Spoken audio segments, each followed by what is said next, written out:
বানপীড়িত জনতালৈ চৰকাৰৰ কেইবাটাও ডাঙৰ ঘোষণা কি সাহায্য প্ৰদান কৰাৰ কথা ঘোষণা কৰিছে মুখ্যমন্ত্ৰীয়ে কেইটামান বিশেষ ঘোষণা কৰাৰ বাবে আপোনালোকৰ ওচৰত উপস্থিত হৈছো বানৰ তাণ্ডৱ হয়তো কিছু খাম কাটিছে কিন্তু দুৰ্দশা অন্ত পৰা নাই মৌলিক প্ৰয়োজন অন্ন বস্ত্ৰ আৰু বাসস্থানৰ বাবে এতিয়াও বানপীড়িত অঞ্চলসমূহত হাহাকাৰ পৰিস্থিতি 19 জুলাইৰ পৰা অহা কাল অমানিশাৰ পৰা আজিও মুক্ত হ'ব পৰা নাই চৰাইদেউ শিৱসাগৰ নাজিৰা আদি অঞ্চলৰ জনসাধাৰণ এই সংকটজনক সময়ত বানপীড়িত ৰাইজৰ সকাহৰ বাবে মুখ্যমন্ত্ৰীয়ে ঘোষণা কৰিছে 8টাকৈ ডাঙৰ সাহায্য কাৰ্যসূচী কি সেই সাহায্য কাৰ্যসূচী জানো আহক মৰণোত্তৰ পৰীক্ষাৰ নিয়ম শিথিল বানত মৃত্যু হোৱা লোকৰ পৰিয়াললৈ 4 লাখ টকাৰ সাহায্য নিৰুদ্দেশ ব্যক্তিৰ পৰিয়াললৈ সাহায্য বান পৰিস্থিতিত 30 দিনতকৈ অধিক সময় নিৰুদ্দেশ হৈ থকা লোকৰ পৰিয়ালক 4 লাখ টকাৰ সাহায্য প্ৰদান কৰিব চৰকাৰে মৃত্যু হোৱা আৰু নিৰুদ্দেশ ব্যক্তিৰ পৰিয়াললৈ অতিৰিক্তভাৱে 5 লাখ টকাৰ অনুকম্পামূলক সাহায্য অৰ্থাৎ সৰ্বমুঠ সাহায্যৰ পৰিমাণ হ'ব 9 লাখ টকা প্ৰত্যক্ষভাৱে বান প্ৰভাৱিত 1 লাখৰো অধিক পৰিয়ালক জৰুৰী প্ৰয়োজন পূৰণৰ বাবে 15,000 টকাকৈ নগদ সাহায্য বানপানীৰ সাহায্যৰ সমান্তৰালভাৱে অৰুণোদয় আঁচনিক লৈও মন্তব্য কৰে মুখ্যমন্ত্ৰীগৰাকীয়ে 1 আগষ্টৰ পৰা পুনৰ আৰম্ভ হ'ব অৰুণোদয় চৰাইদেউ শিৱসাগৰ যোৰহাট আৰু গোলাঘাট জিলাৰ হিতাধিকাৰীসকলে আগষ্ট মাহৰ পৰা লাভ কৰিব 2500 টকাকৈ ধনৰাশি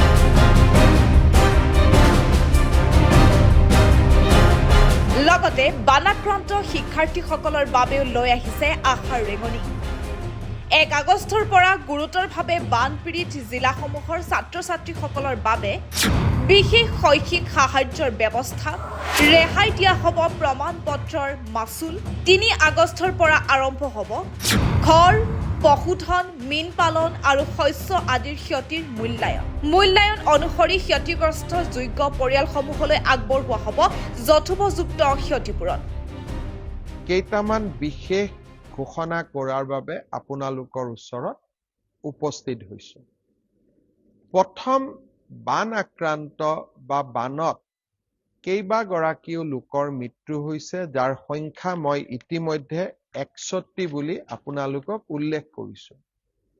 আজিলৈকে চৰকাৰৰ নিয়ম আছিলে যে যেতিয়ালৈকে পোষ্টমৰ্টেম কৰা নহয় তেতিয়ালৈকে তেওঁলোকক আমি বান সাহায্য বা যিটো মৃতক ব্যক্তিলৈকে চৰকাৰী সাহায্য আগবঢ়োৱা হয় পৰিয়াললৈ তাক আগবঢ়োৱা নগৈছিলে মই জানিব পৰা মতে বানত আক্ৰান্ত হোৱাৰ ফলত কেইবাজনো লোকক পোষ্টমৰ্টেম কৰিব পৰা নগল সেই ঘটনাসমূহৰ পৰিপ্ৰেক্ষিতত আৰু তাৰ ফলত এতিয়া তেওঁলোকে চৰকাৰৰ পৰা পাবলগীয়া এক্স গ্ৰেচিয়া পৰা তেওঁলোক বঞ্চিত হৈ আছে আমি প্ৰতিগৰাকী মৃতকক বা মৃতকৰ পৰিয়ালক অত্যন্ত সন্মানেৰে সৈতে আমি 4 লাখ টকা আগবঢ়াও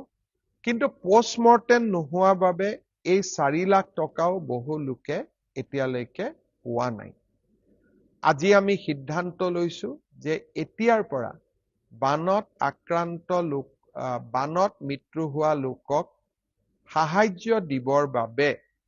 আমাক কোনো পোষ্টমৰ্টেমৰ প্ৰয়োজন নাই মাত্ৰ সাৰ্কুল অফিচাৰে সাৰ্টিফিকেট এখন দিয়াৰ লগে লগে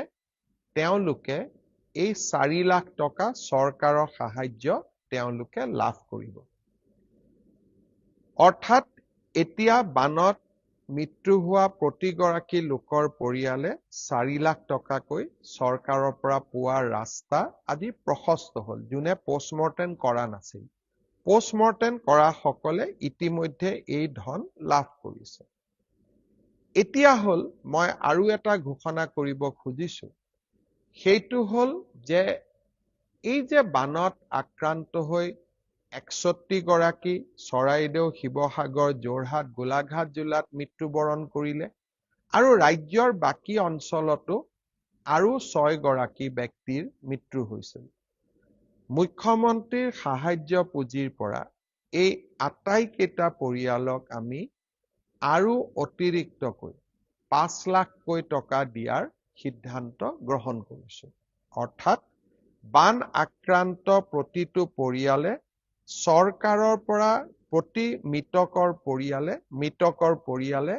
চৰকাৰৰ পৰা পোৱা 4 লাখ টকাৰ উপৰিও মুখ্যমন্ত্ৰী সাহায্য পুঁজিৰ পৰা অতিৰিক্তকৈ 5 লাখ টকা লাভ কৰিব। মই ভাবো যে মৃত্যুৰ মূল্য কেতিয়াও টকাৰে হ'ব নোৱাৰে, কিন্তু এই সৰু ধনে বিপদৰ সময়ত পৰিয়ালটোক অকণমান হ'লেও নিশ্চয় সহায় কৰিব। Bureau report, people's TV.